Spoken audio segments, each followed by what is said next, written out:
All right, so we're diving into something pretty different this time, something a lot of us are familiar with on the surface, but maybe haven't thought about too deeply. That sounds pretty intriguing. Yeah, we're talking about the world of superheroes. Oh, wow. We all know them from movies and comic books. Right.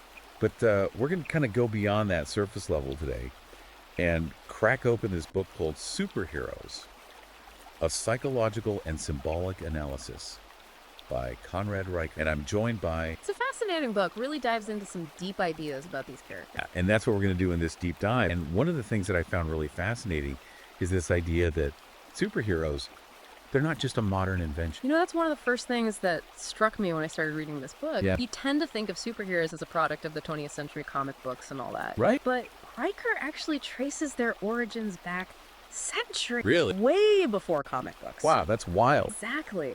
He argues that these heroic archetypes, they're embedded in our cultural DNA, going all the way back to ancient myths and legend. Oh, wow. You think about figures like Hercules battling monsters with incredible strength. Okay, yeah, I can see that Hercules classic strongman hero. Right, but it goes beyond just physical power. Riker highlights how these early heroes like Beowulf fighting Grendel to protect his people, they embodied courage, resilience, a sense of duty to others. Yeah. They represent this deep-seated human desire for protectors, for champions. That's interesting. So how do we get from like these ancient heroes Yeah. to Superman soaring through the sky? Well, Riker traces a fascinating evolution of the hero in literature. Okay. Before the comic book, you had figures like Robin Hood Right. fighting for justice for the underdog, Yeah. even if it meant breaking the law. Right. Or Arsène Lupin, the gentleman thief, using wit and cunning to outsmart the powerful. Okay. They're all precursors to the modern superhero, representing those same core values in different ways. So it's like this slow burn building over centuries, and then bam, the comic book explodes onto the scene. Precisely. Yeah. And it's not a coincidence that Superman and Batman, they emerge in the early 20th century. Yeah. Riker points out that this period with the Great Depression, rising crime rates, it created a real sense of anxiety and uncertainty. People were looking for hope, for someone to fight for them, to protect them. Makes a lot of sense. Superman, this alien with godlike powers, becomes a symbol of hope during economic hardship. Right. And then you have Batman using his wealth and intellect to fight crime in a world that feels increasingly dangerous. Exactly. They're both responding to the anxieties of their time, offering different visions of heroism and justice. Yeah. And as comic books evolved from underground publications to a mainstream medium, so did the superheroes, becoming more complex, reflecting the changing world around them. And this is where it gets really interesting. Riker argues that superheroes, they're not just entertainment. They actually impact how we see ourselves and the world. It's like they're both mirrors and molders. Yes. What do you mean by that? He's saying that superheroes both reflect our anxieties and desires as a society. They shape how we think about those things. Okay. He even talks about the use of superheroes in therapy. Wait, superhero therapy, that's a real thing. It is. Riker cites examples of therapists using superhero narratives to help children cope with trauma, bullying, or difficult emotions. Wow. These characters provide a framework for understanding complex issues and developing resilience. Okay. But there's a flip side, too. What do you mean? Well, Riker acknowledges that the black and white morality often presented in superhero stories, it can sometimes be problematic. It can oversimplify complex issues. And the focus on violence, even stylized violence, could potentially desensitize us to real-world violence. So it's a double-edged sword. Superheroes can be inspiring, but also potentially problematic. Right. They force us to confront the complexities of our own world, both the good and the bad. It's part of what makes them so fascinating. All right, let's shift gears a bit and talk about something that's evolved a lot in superhero stories, the portrayal of women. It used to be a pretty male-dominated world, right? Absolutely. For decades, female characters were often relegated to being damsels in distress, love interests, or sidekicks. Yeah, the classic damsel tied to the train tracks. Right. But things have definitely changed. Now you have characters like Wonder Woman, Captain Marvel, Black Widow. They're leading the charge. That's a significant shift, and Riker sees it as a reflection of changing societal values. The rise of powerful female superheroes not only provides much-needed representation, it also challenges traditional power dynamics in these narratives. It's great that young girls now have these strong female role models to look up to. But has this shift changed how male characters are portrayed? That's an excellent point. Yeah. Riker argues that the evolution of female characters has also forced a re-examination of masculinity in superhero stories. Okay. The stereotypical strong, silent hero is being challenged by characters who show vulnerable emotional intelligence, a willingness to collaborate. So it's not just about adding more female characters. It's about changing the whole dynamic of how we view power and leadership in these stories, both male and female. Exactly. And those changes have implications not just for the world of comics and movies, but potentially for how we think about those roles in the real world as well. All right, before we wrap up this part of our deep dive, I want to talk about the villain. Okay. They're the bad guys, right? End of story. Not so fast. Okay. Riker argues that villains are far more complex than we often give them credit for. They serve multiple purposes in superhero narratives. They challenge the hero's worldview, force them to confront their own weaknesses, and often embody our societal fears and anxieties. Hold on. So you're saying the villains are actually important to this story? Absolutely. What would Batman be without the Joker? What would Superman be without Lex Luthor? The villains push the heroes to their limits, force them to grow, and make the stories compelling. It's like the villain is a reflection of the hero's own dark side, right? Without that darkness, the light wouldn't shine as brightly. Precisely. And without those complex villains, the heroes wouldn't have to dig deep and confront their own inner struggle. It's that struggle that makes them relatable and ultimately human, even with their extraordinary abilities. Okay, I'm officially hooked. We've only scratched the surface of this book, and my mind is already blown. There's so much more to explore, but we'll have to save that for the next part of our deep dive. We'll delve into the birth of the comic book itself and how this medium went from underground zines to a global phenomenon. This is going to be a wild ride. For now, we'll leave you hanging. Stay tuned for part 2, where we'll unpack even more fascinating insights from Riker's book. Welcome back to our deep dive. Last time we were talking about this idea of where superheroes came from. Yeah, tracing that evolution. Ancient myths. Right, like Hercules and Beowulf. All the way to, their emergence in the 20th century, a time that was really ripe for the anxieties that they embodied and the hope they inspired. It really was mind-blowing to uncover those deep roots, to see how the desire for heroes is so deeply embedded in human history. Right, it seems to be a part of us across culture. Yeah, across culture, it's fascinating. Speaks to, I think, a fundamental aspect of the human experience. This yearning for figures who can protect us, inspire us, and represent our highest ideal. Right. But, let's delve into how those ideals play out in a more complex way, because Conrad Riker argues that superheroes have a profound impact on our understanding of morality. That makes sense. I mean, they're constantly facing these epic battles between good and evil. It seems pretty straightforward. It might appear so at first glance, but Riker points out that it's actually much more nuanced. Okay. Superheroes often operate outside of traditional systems of law and order.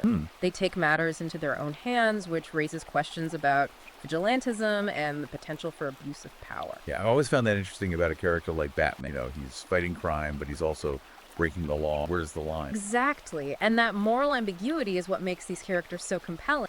They force us to confront the complexities of our own world, Right. where the lines between right and wrong aren't always so clear. Yeah, it's not black and white. It's not just good versus evil. It's not. And are you saying that superheroes can be both inspiring moral examples and cautionary tales at the same time? I think so. Yeah. They challenge us to think critically about our own values and the choices we make in a world that's rarely simple or easy. Right. And Riker also makes a fascinating point about the portrayal of villains. Okay. He argues that they're not just there to be defeated.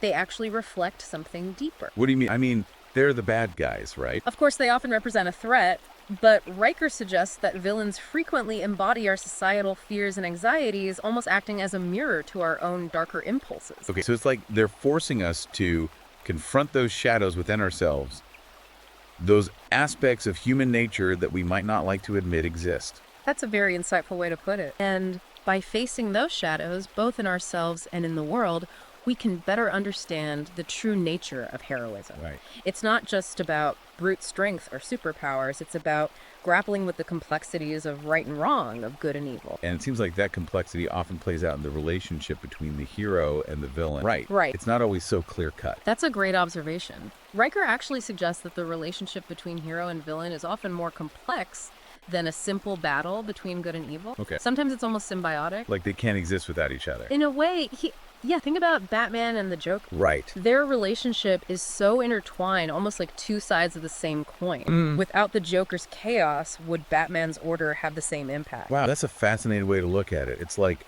they need each other in a strange way to fully embody their roles in the narrative. Exactly. And that duality, that tension between order and chaos reflects something profound about the human experience itself. We all have the capacity for both good and evil, for both creation and destruction. Right. Superhero narratives, by exploring those extremes, they remind us of that inherent duality. This is getting pretty deep. It is. It's making me think about all the ways that these stories, even with their fantastical elements, connect back to real-world issues and ideas. They really do. And speaking of real-world connections, Riker also explores the influence of superheroes on technology. It's such a crucial aspect of many of these narratives. Absolutely. I mean, think about the gadgets and the superpowers. Right. They're often intertwined with technology in some way. Precisely. Some characters, like Iron Man, are entirely reliant on technology for their abilities. Right. Others, like Batman, use technology to enhance their existing skills and take their crime fighting to another level. It's almost like technology itself becomes a character in some of these stories,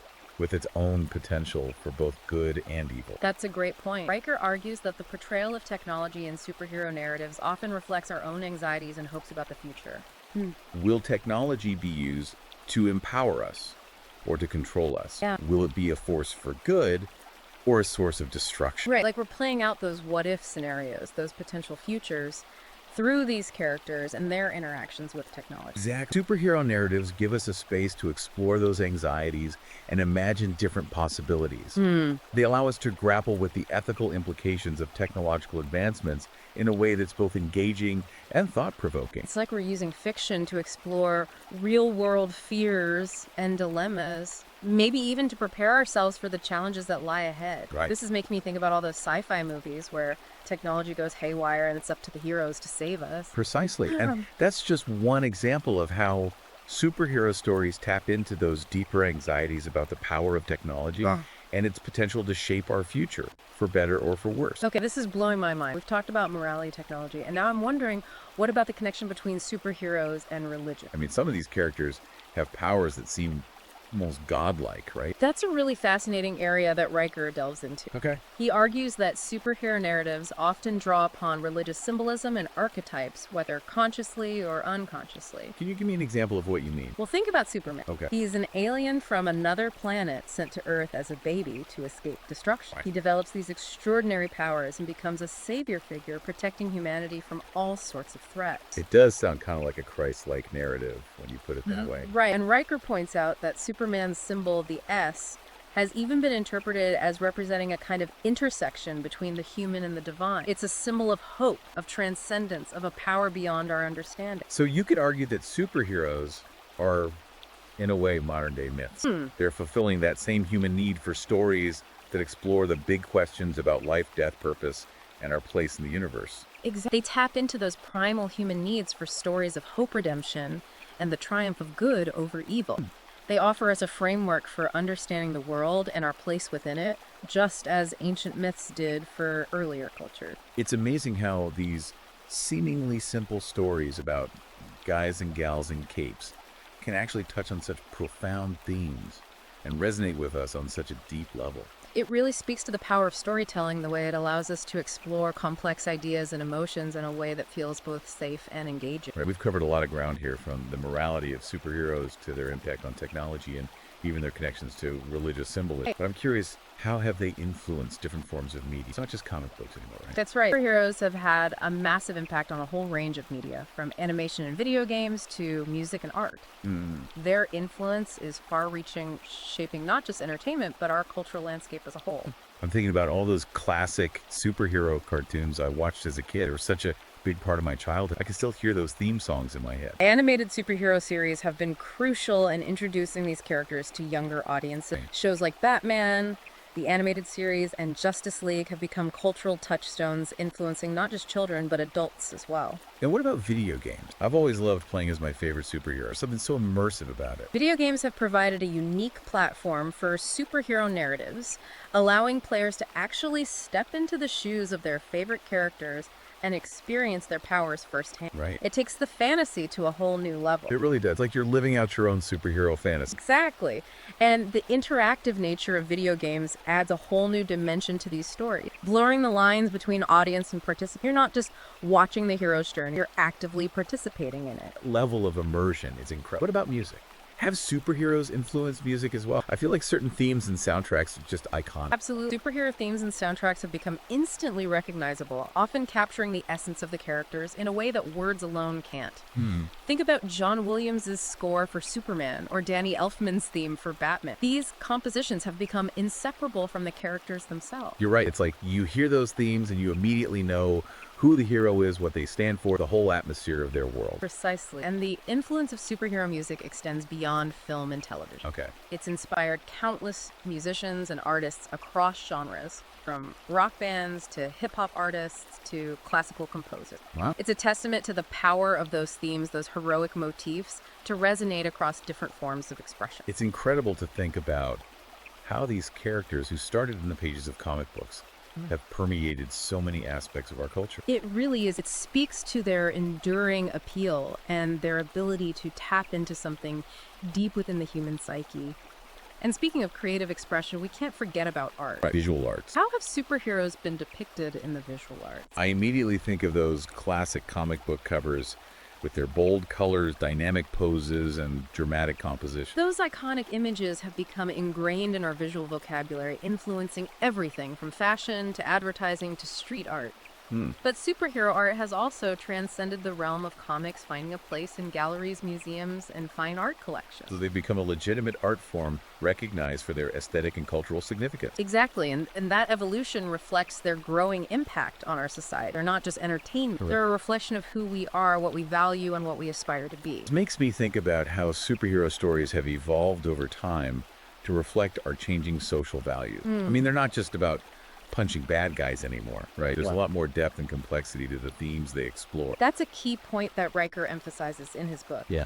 He argues that superheroes have become increasingly complex, reflecting the nuances of our contemporary world. They grapple with issues that we all face, both individually and as a society. Like what kind of issues? Well, for example, in the past, superheroes were often depicted as symbols of American patriotism and military might. Right. But in recent years, we've seen a shift towards more diverse and inclusive representation. Characters like Black Panther and Mrs. Marvel are great examples of that, right? Absolutely. These characters represent a broader range of cultural backgrounds and experiences, reflecting the changing demographics of our society and challenging the traditional assumptions about who gets to be a hero. It's not just about diversity representation, right? Right. It seems like the stories themselves are tackling more complex social issues as well. Precisely. Superhero narratives are now addressing themes like climate change, political corruption, economic inequality, and systemic racism. Wow. They're no longer shying away from the complexities of the real world. So it's like they're becoming a platform for social commentary, a way to explore these challenging issues and maybe even inspire people to take action in their own lives.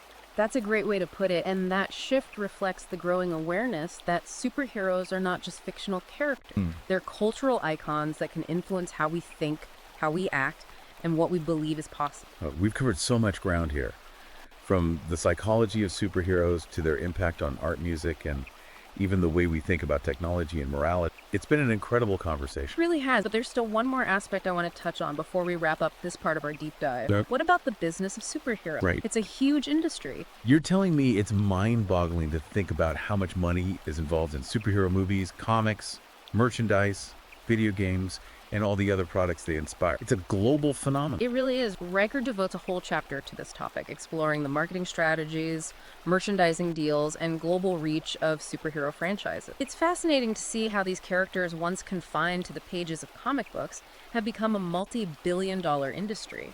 It's like superheroes themselves have become a global brand, instantly recognizable and endlessly marketable. Right. But it makes you wonder, does that commercialization affect the stories they tell? That's a question worth considering. Riker delves into the complexities of how commercial interests can sometimes influence creative decision, but he also acknowledges the incredible talent and dedication of the artists, writers, and filmmakers who continue to push the boundaries of these narratives. So it's a balancing act, I guess, between the creative vision and the commercial realities of such a massive industry. Exactly, and it's a testament to the enduring power of these characters that they can thrive in both worlds. Well, we're running out of time for this part of our deep dive, but before we wrap up, I have to ask, what do you think the future holds for superheroes? They've come so far, evolved so much. What's next? That's an intriguing question.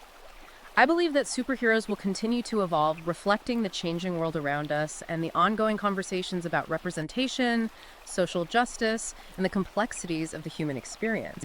We'll see more diverse voices and perspectives shaping these narratives, pushing the boundaries of what's possible. So they'll keep reflecting our hopes and fears, our challenges and triumphs, but in new and unexpected ways.